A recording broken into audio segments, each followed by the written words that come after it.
Problem 643, LeetCode. The essence of the problem is to process the digits of an array.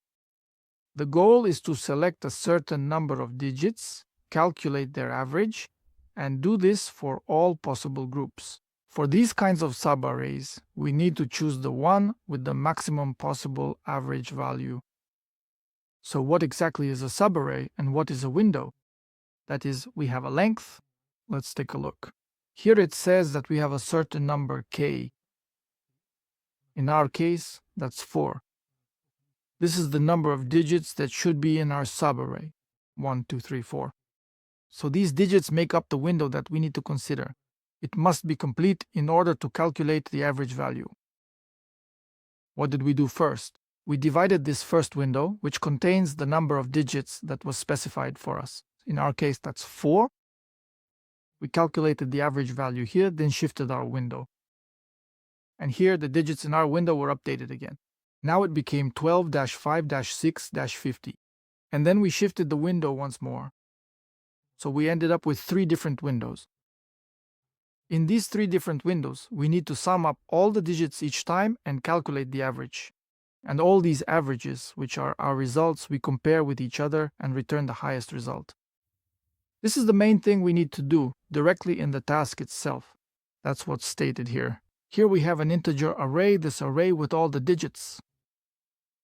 And k, this is the number of digits that should be in the subarray. A subarray, if you're just starting to learn algorithms, maybe this word is unfamiliar to you.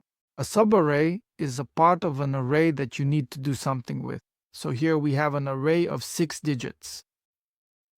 And we have a subarray, for example, of 4 digits. In general, there are a lot of problems involving subarrays. For example, there are examples with strings. If you have a string and you need to do something with the first 3 characters, for instance, and so on. In other words, a subarray is a part of an array, and it's within this array. That's what a subarray is. So if you see something like the component subarray, it means you'll be working with a subarray. And here I want to immediately point out that this is, again, a keyword that lets us roughly understand right away what type of problem we're dealing with if you see subarray. Then most likely you'll be working on a sliding window problem. They can be of fixed length or dynamic length. Sometimes the window has a fixed length of 4, and other times the window can shrink or expand. It might shrink to 2 under certain conditions, or it can expand to 5 under other conditions. We'll be solving problems with different types of windows later on, so be sure to keep watching the video. But specifically in this case, we are told that the window must include 4 characters. And for me, as someone solving the problem, when I see these keywords, subarray and length, it definitely means that I will be working with a sliding window of a certain length, a fixed size. That's it. And naturally, this particular type of problem has its own solution pattern. And it doesn't matter what I'm asked to calculate.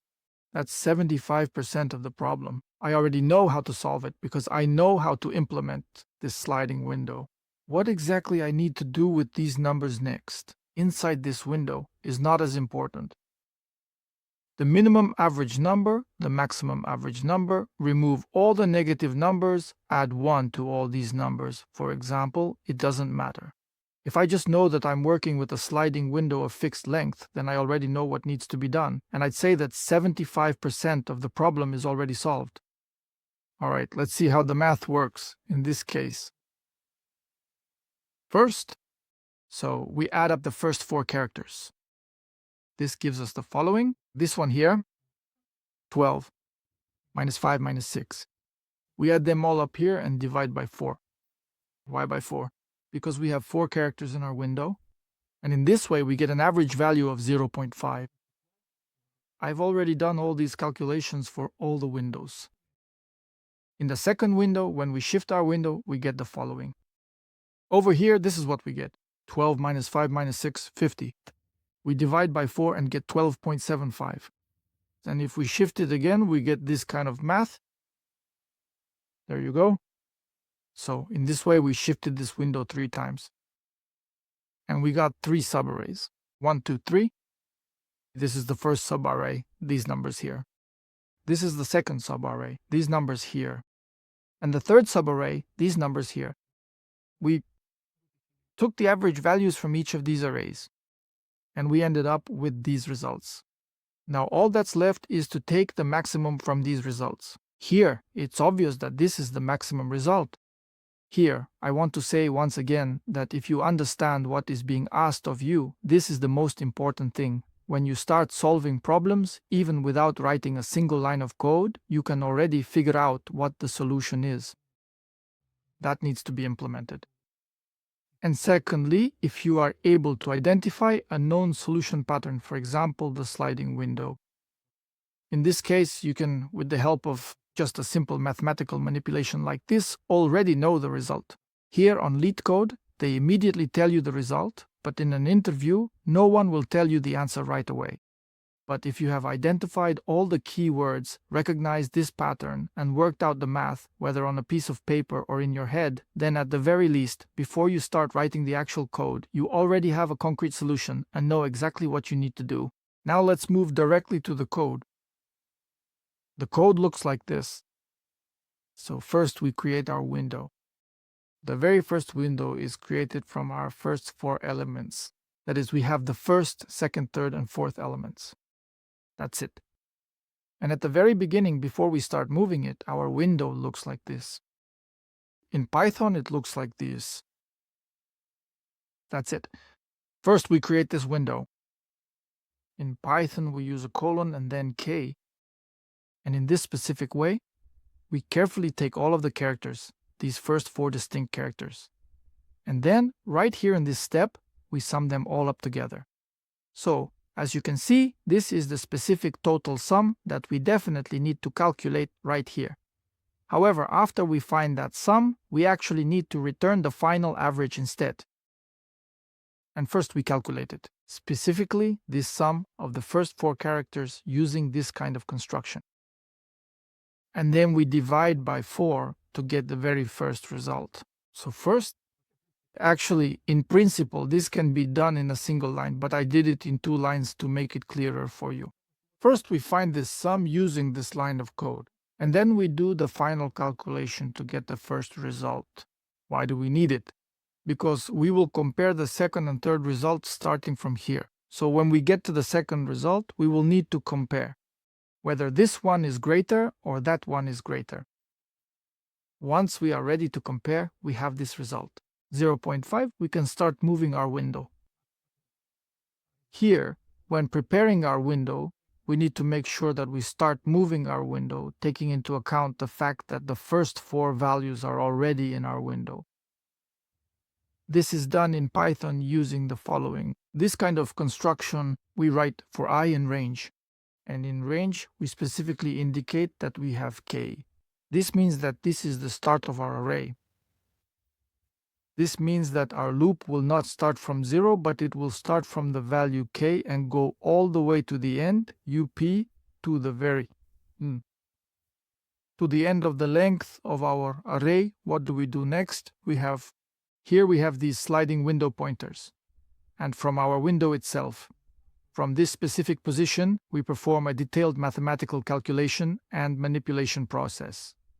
We subtract it from this current set. And when we shift the frame like this, over here to the next position, we remove this specific numerical value, the one right at the start, see? And we add 50. So in this way right here, 50 is added to the end, and the one that was here, it disappears. And in this way, we get a new subarray, 12-5-6-50. In the code, it looks like this. We add 50 right here. This one. And here we perform the subtraction of exactly 1 unit. So the specific numerical value that is currently in our window is then successfully updated to reflect the change. And we add a new element. Next, we calculate the average again. And this average that we have here, that's this number. We use it in a new operation with this max function. We say calculate which is greater, 0.5 or 12.75. Naturally, it picks 12.75, and we update our result variable with 12.75. Then the same thing happens again. That is, we shift this window, remove the 12 from here, and add the 3. Then exactly the same thing happens again. That's what's being done here. Again, exactly the same thing. We calculate the average, and we get 10.5. And then, using this max function, we choose whether 12.75 is greater or 10.5 is greater. 12.75 is greater, so our result doesn't update, and we return the result. In the end, that's what the solution looks like. The sliding window is a very common pattern that you can encounter in interviews. I highly recommend you practice it. Be sure to subscribe to my channel and write in the comments which problems you'd like to see explained. And check out the additional videos related to this problem on my channel.